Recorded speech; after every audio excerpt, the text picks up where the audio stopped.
বলেছেন আমরা সারা দেশে এক ধরনের মিস ইনফরমেশন ডিসইনফরমেশনের ওয়ার দেখতে পাচ্ছি সোশ্যাল মিডিয়ার মাধ্যমে, এবং বায়াসনেস দেখতে পাচ্ছি নানা ধরনের, যাদের নিরপেক্ষভাবে দায়িত্ব পালন করার কথা ছিল সেটা ইলেকশন কমিশন থেকে শুরু করে মাঠ পর্যায়ে যারা রিটার্নিং কর্মকর্তা, সহকারী রিটার্নিং কর্মকর্তা, প্রিজাইডিং অফিসার এবং আইন শৃঙ্খলা রক্ষাকারী বাহিনীকেও কিছু কিছু ক্ষেত্রে নিরপেক্ষতা বজায় রাখতে দেখা যায়নি।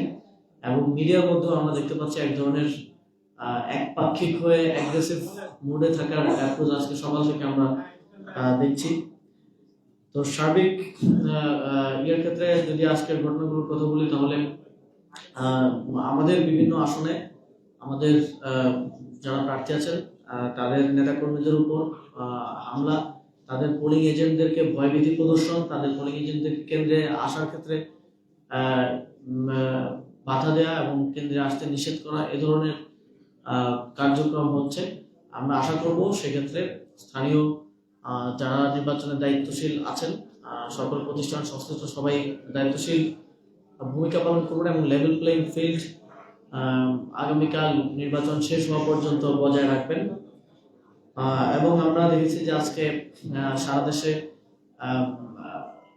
বিভিন্ন দলের বিভিন্ন যারা নেতারা আছেন বিভিন্ন জায়গায় আমরা দেখতে পাচ্ছি যে টাকা উদ্ধারের নামে, অভিযানের নামে অনেকের ব্যক্তি স্বাধীনতায় হস্তক্ষেপ করা হচ্ছে।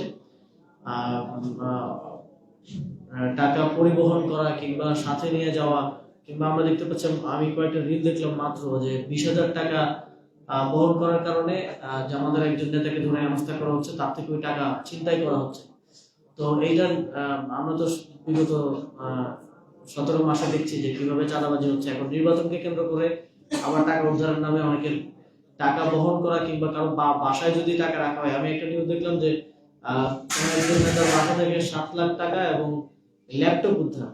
এখন আমার বাসায় তো ল্যাপটপ আছে, এখন ল্যাপটপ বাসায় রাখাটাও কি অপরাধ কিনা, এবং এগুলোকে সেখানে বায়াসড স্থানীয় প্রশাসন এবং বায়াসড লোকাল মিডিয়ার যারা দায়িত্বশীল আছেন তাদের মাধ্যমে এক ধরনের নাটক মঞ্চায়ন করা হচ্ছে বলে আমরা মনে করি। আমরা এই ক্ষেত্রে খুব স্পষ্ট বার্তা দিতে চাই যে এই আরপিও কিংবা নির্বাচনের যে আইন এবং বিধিমালা আছে সেগুলোর অপপ্রয়োগ এবং অপব্যাখ্যার মাধ্যমে ফ্রেমিং করে নির্দিষ্ট ভাবেই 11 দলীয় জোটের নেতাকর্মী এবং প্রার্থীদেরকে ফ্রেমিং করার এক ধরনের চেষ্টা হচ্ছে। এখানে স্পষ্টভাবে অর্থ পরিবহন, সাথে রাখা কিংবা বাসায় রাখার মধ্যে আপনারা যারা সাংবাদিক সামনে আছেন সবারই তো বাসায় স্যালারির টাকা বা ফ্যামিলি চালানোর টাকা থাকার কথা। অথবা আমি যদি আজকে 10,000 টাকা পকেটে করে নিয়ে ঘুরি, আমাকে যদি রাস্তায় ধরে বলা হয় যে এটা অবৈধ, তাহলে এটা স্পষ্টভাবে বোঝা যাচ্ছে যে এইটা নির্বাচনের এক ধরনের যোগ সাদস্যের মাধ্যমে একটি নির্দিষ্ট আমাদের জোটকে ফ্রেমিং করা এবং এই মিস ইনফরমেশন গুলো ছড়িয়ে এই বিষয়গুলোকে বাড়িয়ে নিউজ করার মাধ্যমে এক ধরনের ন্যারেটিভ তৈরি করার চেষ্টা চলছে। এটা অত্যন্ত ঘৃণ্য এবং এর আমরা তীব্র প্রতিবাদ জানাচ্ছি। এবং আমরা আমাদের এই অবস্থানটা স্পষ্ট করছি, যদি যে কোনো প্রার্থীকে কিংবা তার নেতা কর্মীদেরকে অর্থ দিয়ে ভোট কেনার চেষ্টা করতে দেখা যায়, অর্থের লেনদেন হচ্ছে ভোটারদের সাথে, স্পষ্টভাবে এটা অপরাধ। এবং এটার জন্য যে কোনো প্রার্থী এটা করলে তার বিরুদ্ধে শাস্তিমূলক ব্যবস্থা যেন নির্বাচন কমিশনের নিয়োজিত যারা ম্যাজিস্ট্রেট আছেন মাঠ পর্যায়ে তারা যেন গ্রহণ করেন, সেটা আহ্বান আমাদের থাকবে। সেটা যে কোনো দলের প্রার্থী হোক, আমরা এক্ষেত্রে আমাদের অবস্থান খুবই স্পষ্ট।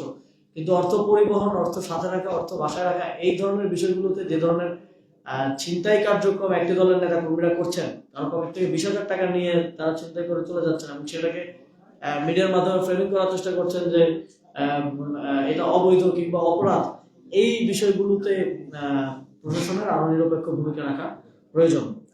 আমরা ইতিমধ্যে দেখেছি যে আমাদের যৌথ বাহিনী এবং সেনাবাহিনী তারা অত্যন্ত ভালো কিছু কাজ করেছেন। এর মধ্যে অন্যতম হচ্ছে তারা বিভিন্ন জায়গায় মজুত করা, আমরা এর আগেও সংবাদ সম্মেলনে এখানে বসেই আপনাদেরকে জানিয়েছিলাম যে বিভিন্ন স্থানে নির্বাচনকে কেন্দ্র করে অস্ত্রের মজুত করা হচ্ছে।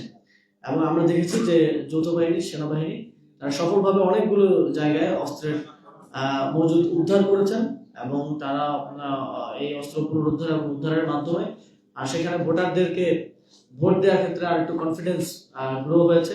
আমরা আমাদের তাদের প্রতি কৃতজ্ঞতা এবং ধন্যবাদ জানাতে চাই এবং একই সাথে আহ্বান জানাতে চাই যে আরো যেখানে যেখানে অস্ত্রের মজুদ আছে বা করা হচ্ছে সেই জায়গাগুলোতে আজকে রাতের মধ্যে যাতে সেগুলো উদ্ধার করা সম্ভব হয়, যাতে করে আগামীকালকে এই অস্ত্রের মহড়ার মধ্য দিয়ে নির্বাচন বানচাল করা বা কোথাও প্রার্থীদেরকে ভোটারদেরকে ভোট দিতে যাওয়ার ক্ষেত্রে অনুৎসাহিত করা বা আতঙ্ক তৈরি করার মতো ঘটনা যেন না ঘটে, সেটা নিশ্চিত করার জন্য যৌথ বাহিনীকে আরো সক্রিয় ভূমিকা আমরা দেখতে চাই। আমরা বিভিন্ন জায়গা থেকে জানতে পেরেছি যে কালকে সকালে যেই স্থানগুলোতে বিএনপি এবং তাদের জোটের প্রার্থীরা দুর্বল অবস্থায় আছেন এবং তারা মনে করছেন যে তারা হেরে যাবেন, সেখানে তারা নির্বাচন বানচাল করার এক ধরনের চেষ্টা চালাচ্ছেন। ইতিমধ্যে আপনারা দেখেছেন কুমিল্লা 4 আসনে যিনি প্রার্থী ছিলেন, ঋণ খেলাপির কারণে তিনি প্রার্থী নেই এখন, তিনি ইতিমধ্যে ভোটারদের বাড়িঘর জ্বালিয়ে পুড়িয়ে দেওয়ার মতো হুমকি দিয়েছেন এবং পাবলিকলি দিয়েছেন এবং তিনি বলেছেন যে আই মিন ইট, এবং এটা প্রয়োজন আপনারা সোশ্যাল মিডিয়ায় প্রচার করে দেন।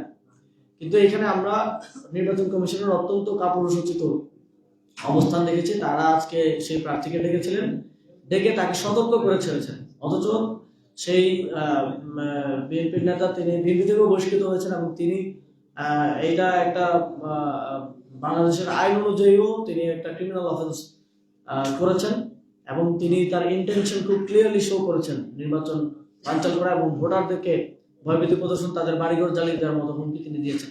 তো এক্ষেত্রে আমরা মনে করি নির্বাচন কমিশনের আরো কঠোর হওয়া আইনগতভাবে উচিত ছিল, কিন্তু সেখানে নির্বাচন কমিশন এক ধরনের বায়াস আচরণ করেছেন, তাকে শুধুমাত্র সতর্ক করে ছেড়ে দেওয়ার মধ্য দিয়ে। আমরা দেখছি যে নির্বাচন কমিশনের কিছু ক্ষেত্রে অবহেলা রয়েছে, যেমন নির্বাচনে যেই প্রায় 50,000-এর অধিক পর্যবেক্ষক মাঠ পর্যায়ে আছেন তাদেরকে লজিস্টিক্স থেকে শুরু করে তাদের কার্য সম্পাদনে যে সহযোগিতাটা করা উচিত ছিল নির্বাচন কমিশন সেইটা যথাযথভাবে করেনি। ফলে আমরা শঙ্কা করছি যে এই পর্যবেক্ষকরা যথাযথভাবে তাদের দায়িত্ব পালন করতে পারবেন না। তাদের যে নিরপেক্ষ রিপোর্ট দেওয়ার কথা কোন আসনে কিরকম নির্বাচন হচ্ছে সেটা ব্যাহত হবে।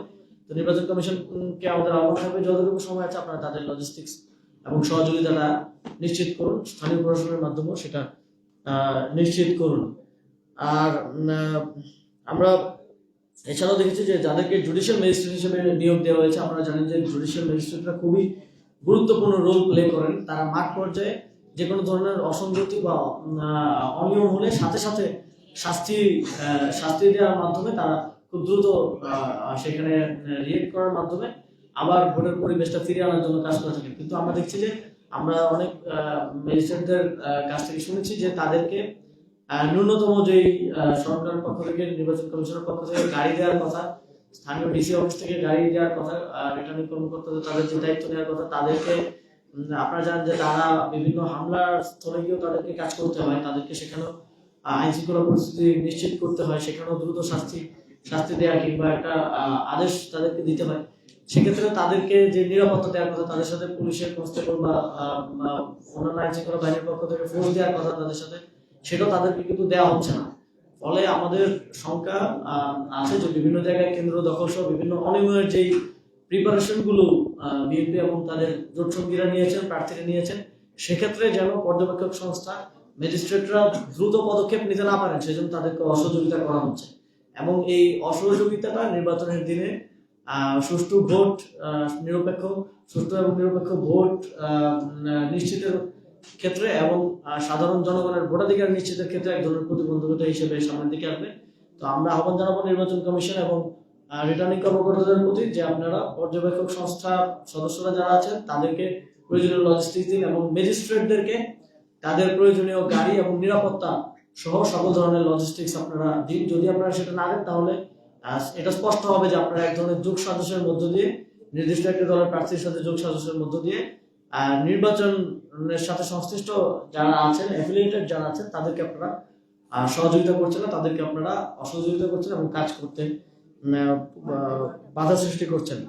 আমরা মাত্রই এখানে বসে থাকা অবস্থায় একটা নিউজ দেখছি যে বিএনপি নেতা লক্ষ্মীপুরের প্রার্থী এনি চৌধুরীর নির্বাচনী গাড়ি থেকে, আপনারা জানেন যে একজন প্রার্থীর 2টা নির্বাচনী গাড়ি অ্যাসাইন থাকে, একটা হচ্ছে প্রার্থীর নিজের আর একটা হচ্ছে তার চিফ এজেন্টের।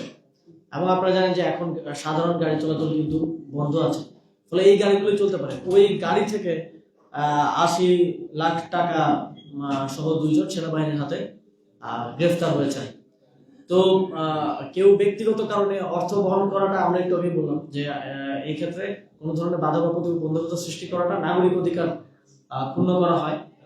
তবে কেউ যদি নির্বাচনী কাজে, নির্বাচনী গাড়িতে, নির্বাচনী এবং প্রার্থীর নিজের গাড়িতে অর্থ বহন করছে বা অর্থ লেনদেন করছে, এটা স্পষ্টভাবে আচরণবিধি লঙ্ঘন। আমরা এখান থেকে দাবি করতে চাই যে প্রার্থীর গাড়ি থেকে এই অর্থ পাওয়া গেছে, দ্রুতই তার বিরুদ্ধে স্থানীয় যারা ম্যাজিস্ট্রেট আছেন, নির্বাচন কমিশন আছেন, তার বিরুদ্ধে আইন অনুযায়ী যথাযোগ্য ব্যবস্থা গ্রহণ করার দাবি জানাচ্ছি।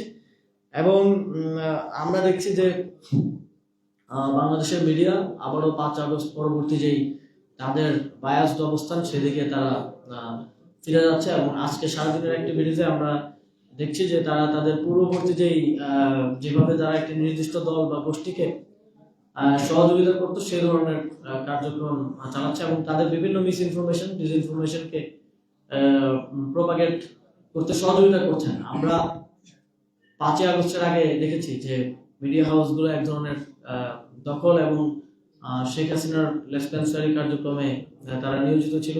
এবং আমরা দেখেছি যে গোয়েন্দা সংস্থা যে হেডলাইন, যে শিরোনাম দিত সেটাই দেখানো হতো। কিন্তু 5 আগস্টে আমরা দেখেছি যে এই মিডিয়ার উপর সম্পূর্ণ দখল দিয়েও কিন্তু বাঁচা যায়নি। মানুষের জনপ্রতিরোধের কাছে তাদের এই কোনো মেকানিজমই কিন্তু কাজ করেনি এবং মানুষ সোশ্যাল মিডিয়া দিয়ে এবং অনেকটা মেইনস্ট্রিম মিডিয়াকে পাশ কাটিয়ে মানুষ রাজপথে নেমে এসেছে এবং তার মধ্য দিয়েই সত্য প্রচার করেছে। সুতরাং এখন মানুষের কাছে যে অ্যাক্সেস আছে সোশ্যাল মিডিয়া সহ আরো নিউ এজ মিডিয়া, তার মধ্য দিয়ে কিন্তু এই বিষয়ে, তবে আমরা বাংলাদেশের মিডিয়া হাউসগুলোতে যারা দায়িত্বে আছেন, গুরুত্বপূর্ণ দায়িত্বে আছেন,